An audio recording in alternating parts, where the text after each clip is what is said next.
അപ്പോൾ അബൂ താലിബ് എന്ത് ചെയ്തു? റസൂൽ സല്ലല്ലാഹു അലൈഹി വസല്ലമയുടെ സംരക്ഷണം ഏറ്റെടുത്തു. കഫല, അദ്ദേഹം ഏറ്റെടുത്തു, സംരക്ഷണം ഏറ്റെടുത്തു. ഖിദ്മതഹു, റസൂൽ സല്ലല്ലാഹു അലൈഹി വസല്ലമയുടെ സേവന ഖിദ്മത്ത് അദ്ദേഹം ഏറ്റെടുത്തു.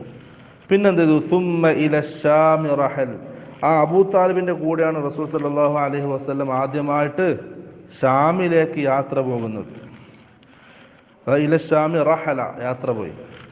വദാക, ആ സംഭവം, ആ ഷാമിലേക്ക് യാത്ര പോയ സംഭവം ബഅദ ആമി 12, 12 വർഷത്തിന് ശേഷം, റസൂൽ സല്ലല്ലാഹു അലൈഹി വസല്ലമയുടെ 12 വയസ്സിന് ശേഷം.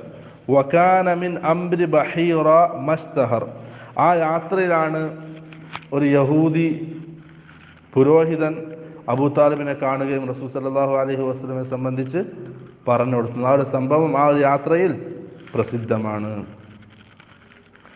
അതിൻ്റെ വിശദീകരണം.